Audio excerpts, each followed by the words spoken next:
नमस्कार, जोहार आप सभी साथियों का एक बार फिर से स्वागत है हमारे चैनल पीसीएस फाउंडेशन में।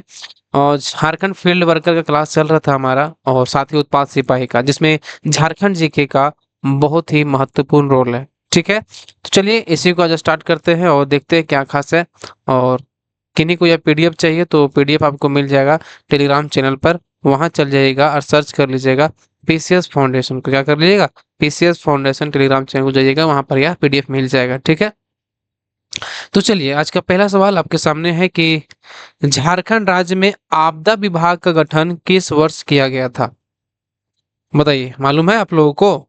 तो झारखंड राज्य में आपदा विभाग का गठन जो है वो किया गया था आपका अक्टूबर 2004 में। कब किया गया था इसका गठन? अक्टूबर 2004 में इसका गठन किया गया था। ठीक है, तो चलिए आगे बढ़ते हैं। आपदा प्रबंधन के संदर्भ में राज्य की जिला स्तरीय इकाई है। जैसे कि आपदा प्रबंधन जो होता है ना, तो जिला स्तर पर कौन सा काम करता है? तो जिला स्तर पर जो जिला स्तरीय है वो है जिला आपदा प्रबंधन प्राधिकरण। क्या नाम है उसका? जिला आपदा प्रबंधन प्राधिकरण उसका नाम है, याद रखिएगा। ठीक है, तो चलिए। हाँ, सारना आदि धर्म पुस्तक नामक कुड़ुक पुस्तक के लेखक का नाम है। सरना आदि धर्म पुस्तक नामक कुडुख पुस्तक के लेखक का क्या नाम है? तो इस लेखक का नाम है क्या? क्या नाम है बताइए? तो भीखू तिर्की नाम है। क्या नाम है? भीखू तिर्की जो है इसके द्वारा लिखा गया क्या है? सरना आदि धर्म पुस्तक जो है इसके द्वारा लिखा गया, जो कि कुडुख पुस्तक के लेखक है। ठीक है, चलिए। स्वच्छता सर्वेक्षण 2020 में झारखंड का कौन सा शहर पहले स्थान पर रहा? बताइए, स्वच्छता सर्वेक्षण 2020 में झारखंड का कौन सा शहर पहले स्थान पर रहा? बताइए। तो 2020 में जो है वो जमशेदपुर रहा था। कौन रहा था? जमशेदपुर, याद रखिएगा। कौन सा? जमशेदपुर। अगला सवाल देखिए।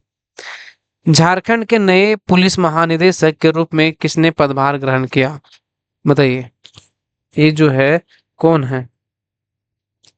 ठीक है, नीरज सिन्हा तो ये क्या थे, जेएसएससी के अध्यक्ष थे, जो कि इस्तीफा दे दिए। ठीक है, तो अब भी बताइए कौन है आपका पुलिस महानिदेशक? D G P. ये बहुत ही इंपॉर्टेंट सवाल है आपका और आपको बताना है। ठीक है, सभी कमेंट बॉक्स में देखते हैं कि कितना लोग कमेंट करते हैं। चलिए, मानव वंश संबंधित जानकारी का मुख्य स्रोत क्या है? मानव वंश संबंधित मुख्य जानकारी का मुख्य स्रोत क्या है? तो बताइए। तो ये है दूध पानी शिलालेख। कौन सा है? मानव वंश संबंधित जो मुख्य स्रोत है ये है दूध पानी शिलालेख। कौन है? दूध पानी शिलालेख। अपना गांव अपना राज दूर भगाओ विदेशी राज का नारा किसने दिया था? अपना राज अपना गांव दूर भगाओ विदेशी राज का नारा जो है वो दिए थे रघुनाथ महतो। किसने दिए थे? रघुनाथ महतो। ठीक है, चलिए। नूनबिल मेले का आयोजन किया जाता है कहाँ पर? बेहद ही कब किया जाता है? कब कब कब आयोजन किया जाता है? नूनबिल मेला जो होता है ना, वो मकर संक्रांति पर किया जाता है। कब किया जाता है आयोजन? मकर संक्रांति पर इसका आयोजन किया जाता है। कब किया जाता है? तो मकर संक्रांति पर। ठीक है, चलिए। झारखंड में किस भाषा का लोक साहित्य अत्यधिक समृद्ध है? झारखंड में किस भाषा का लोक साहित्य जो है अत्यंत समृद्ध है? तो है खोरठा। कौन सा है? खोरठा भाषा का जो है अत्यंत समृद्ध है। किस लोक नृत्य का आयोजन मुंडा पर्व पर किया जाता है? किस लोक नृत्य का आयोजन मुंडा पर्व पर किया जाता है? तो कौन सा है? ये है आपका मुंडा पर्व पर खड़िया नृत्य। कौन सा नृत्य है? खड़िया नृत्य जो है मुंडा पर्व पर ये आयोजन किया जाता है। ठीक है, तो चलिए, बहुत ही कम समय में ज्यादा प्रश्न देखेंगे ताकि आपका समय बचे। ठीक है, किस वाद्य यंत्र का निर्माण सूखी लौकी के तुम्बे से किया जाता है? किस वाद्य यंत्र का निर्माण सूखी लौकी के तुम्बे से किया जाता है? तो क्या कौन सा है ये?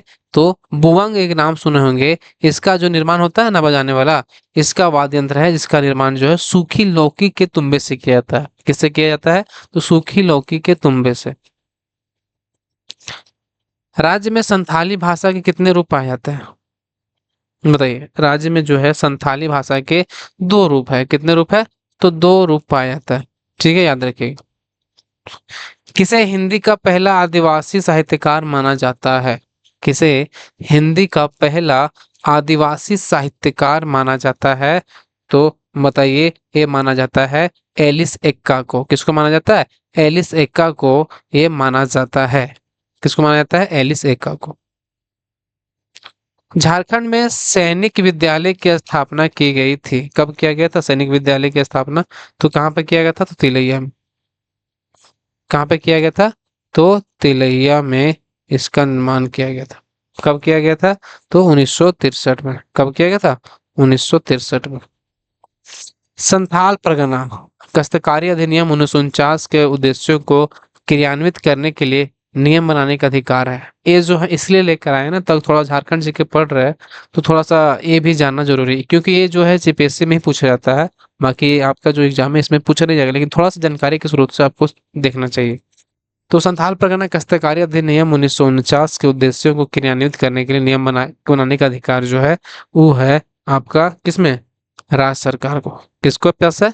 तो राज्य सरकार के पास है नियम बनाने का अधिकार। ठीक है, चलिए अगला सवाल देखें। सवाल है कि दामोदर सॉरी निम्नलिखित में से किस नदी पर मैथन बांध अवस्थित है? किस नदी पर मैथन बांध है? तो आप जानते होंगे ये बराकर नदी पर बना हुआ। किस पर बना हुआ है? बराकर नदी पर आपका मैथन बांध है। किस पर है? बराकर नदी पर। निम्नलिखित में से झारखंड राज्य के किस जिले में सबसे ज्यादा गन्ना का उत्पादन होता है? बताइए। सबसे ज्यादा गन्ना का उत्पादन किस जिला में होता है? तो उस जिला का नाम है आपका क्या? हजारीबाग। क्या नाम है? हजारीबाग में सबसे ज्यादा गन्ना का उत्पादन होता है। निम्नलिखित में से कौन सी परियोजना देवघर एवं दुमका जिले में स्थित है? कौन सी परियोजना है जो देवघर एवं दुमका जिले में स्थित है? तो ये है अजय बैराज परियोजना। कौन सा परियोजना है? अजय बैराज परियोजना जो है वो आपका देवघर एवं दुमका जिले में स्थित है। कौन सा परियोजना? देवघर एवं दुमका में जो स्थित है। ठीक है, चलिए। झारखंड की द्वितीय औद्योगिक नीति के अंतर्गत किस स्तर पर भूमि बैंक के निर्माण का लक्ष्य रखा गया था? झारखंड की द्वितीय औद्योगिक नीति के अंतर्गत किस स्तर पर भूमि बैंक के निर्माण का लक्ष्य रखा गया था?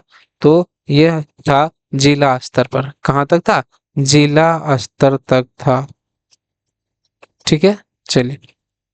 प्रत्यार्पण एवं पुनर्वास नीति 2009 के अंतर्गत यदि कोई उग्रवादी AK-47 इसको बोलते हैं ना, अगर लौटाता है तो उसे कितने रुपए का अतिरिक्त भुगतान मिलता है? ये जो नीति है प्रत्यार्पण एवं पुनर्वास नीति 2009 के अंतर्गत यदि कोई उग्रवादी AK-47 लौटाता है तो उसे कितने रुपए का अतिरिक्त भुगतान मिलता है? तो उसको मिलता है 75,000। कितना मिलता है? तो 75,000 रुपये मिलता है। झारखंड के किस व्यक्ति को Gandhian young technology innovation award के लिए चुना गया है? झारखंड के किस व्यक्ति को Gandhian young technology innovation award के लिए चुना गया है? तो बताइए। ये चुना गया आपको एजाज अहमद को। उस समय की बात है, ये क्वेश्चन थोड़ा पुराना लिए है ताकि आपको याद रहे। ठीक है, चलिए अगला सवाल देखिए। लावालोंग वन्य जीव अभयारण्य झारखंड के किस जिले में स्थित है? लावालोंग। लावालोंग आपको पता होना चाहिए, ये झारखंड के चतरा जिला में। कहाँ पे? चतरा जिला में जो है लावालोंग वन्य जीव अभयारण्य है। ठीक है, चलिए। मुगल काल में झारखंड को किस नाम से जाना जाता था? मुगल काल में झारखंड को किस नाम से जाना जाता था?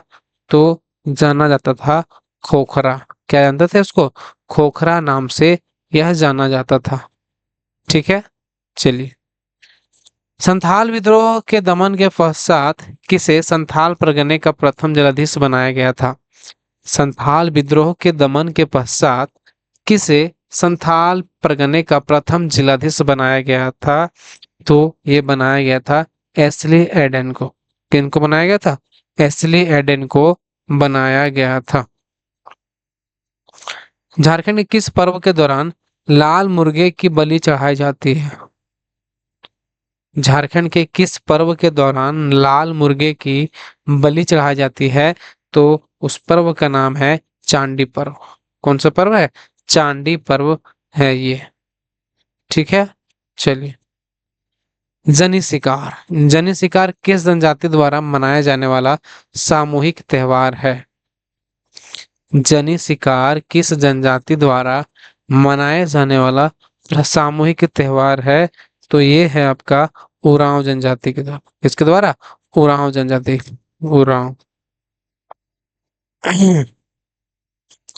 रघुनाथ निरपति, रघुनाथ निरपति जो है किस भाषा का प्रथम कवि माना जाता है? रघुनाथ निरपति को तो ये जानते होंगे, इसको पता है नागपुरी भाषा का। इसको नागपुरी भाषा का प्रथम कवि माना जाता है रघुनाथ निरपति को। किसको? रघुनाथ निरपति को। निम्न में से कौन सी परियोजना झारखंड और बिहार की संयुक्त परियोजना है? झारखंड और बिहार की संयुक्त परियोजना कौन है? तो ये है आपका बटाने जलाशय परियोजना जो है वो झारखंड और बिहार की प्रमुख संयुक्त परियोजना है। ना, झारखंड बिहार की संयुक्त परियोजना है बटाने जलाशय परियोजना। ठीक है, चलिए। निम्नलिखित में से किस क्षेत्र में काइनाइट का सबसे बड़ा भंडार है? निम्नलिखित में से किस क्षेत्र में काइनाइट का सबसे बड़ा भंडार है? तो है लिप्सा बुरो। कौन सा है? लिप्सा बुरो नाम है जो काइनाइट का सबसे बड़ा भंडार है। ठीक है, तो चलिए, आज के सवाल यहीं पर समाप्त हुए। अगर कैसा लगा वीडियो आप लोग जरूर बताइएगा, अपने दोस्तों के साथ भी शेयर कर दीजिएगा। और किन्हीं को पीडीएफ चाहिए तो पीडीएफ के लिए टेलीग्राम चैनल को ज्वाइन कर लीजिएगा, जो कि डिस्क्रिप्शन बॉक्स में इसका लिंक दिया हुआ है। ठीक है, चलिए, मिलते हैं अगले वीडियो में। तब तक धन्यवाद। आप सभी को फिर से एक बार झारखंडी जोहार।